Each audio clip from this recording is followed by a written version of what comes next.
Silent heart attack, क्या आपने कभी ये शब्द सुना है? यदि नहीं तो सुनिए। साइलेंट हार्ट अटैक करीबन 20 से 30% तक के हार्ट अटैक साइलेंट होते हैं। इनको साइलेंट क्यों कहते हैं? इनका सिंपल रीज़न है कि साइलेंट हार्ट अटैक बिना किसी सिम्टम्स के होते हैं। इन पेशेंट्स को चेस्ट पेन नहीं होता है, लेकिन कई बार ज़रूरी नहीं है कि चेस्ट पेन के साथ प्रेजेंट करें। कई बार ये चेस्ट पेन के अलावा, जैसे छाती में मितलाहट होना या फिर बेचैनी होना या फिर उल्टी जैसा होना, ऐसी कुछ कंडीशंस या स्वेटिंग के साथ प्रेजेंट कर सकते हैं। हाय, मेरा नाम डॉक्टर अनुज सारडा है। मैं कंसल्टेंट कार्डियोलॉजिस्ट हूँ intima heart care Nagpur. Silent heart attack का प्रतिशत वाइज देखा जाए तो ये करीबन 20 से 30% तक का अनुमान है जो नॉर्मल पेशेंट्स में मिल सकते हैं। साइलेंट हार्ट अटैक किन कंडीशंस में कॉमन होता है? साइलेंट हार्ट अटैक्स डायबिटिक्स में और ओल्ड एज ग्रुप में काफ़ी कॉमनली मिलता है। इसलिए जो पेशेंट्स डायबिटिक हैं और जो एल्डर एज ग्रुप के हैं, जो मोर देन 60-70 ईयर्स के एज से ज़्यादा हैं, उन कंडीशंस में उनको इस तरह के लक्षण जो असामान्य हैं, जिनमें पेशेंट को पसीना आ रहा है, बेचैनी है, कमज़ोरी है, अचानक से हो रहा है ऐसा कुछ जो नॉर्मल से हटके हैं, ऐसे कंडीशंस में पेशेंट को अपने आस पास के जो भी डॉक्टर हैं उनसे सलाह लेना चाहिए और उचित समय पर एटलीस्ट मिनिमम एक ईसीजी करके डायग्नोज करना चाहिए। साइलेंट हार्ट अटैक इंपॉर्टेंट क्यों है?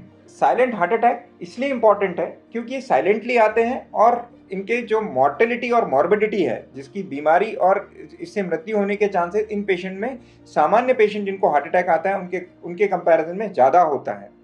तो ऐसे कंडीशंस में हमको एग्रेसिव मेडिकल मैनेजमेंट या एग्रेसिव इंटरवेंशन के द्वारा इन कंडीशंस को ट्रीट किया जा सकता है। यदि हार्ट अटैक साइलेंट है तो हम इसको जानेंगे कैसे?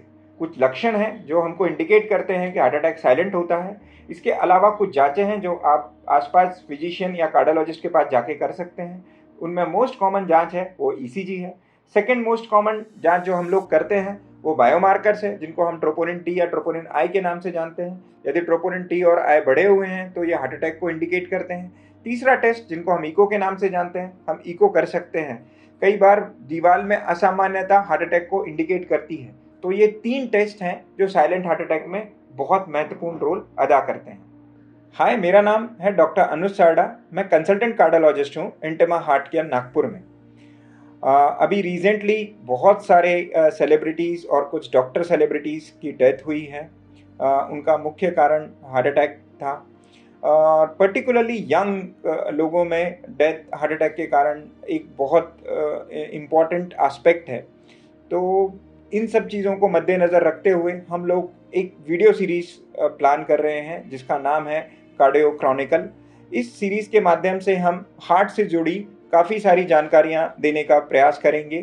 कुछ मिथ्स हैं और कुछ फैक्ट्स हैं, दोनों को हम आपके सामने प्रस्तुत करेंगे, जिससे कि कार्डियोलॉजी से संबंधित जो भ्रांतियाँ आप लोगों के मन में हैं वो दूर हो सकें, आपकी समस्याओं का समाधान हो सके।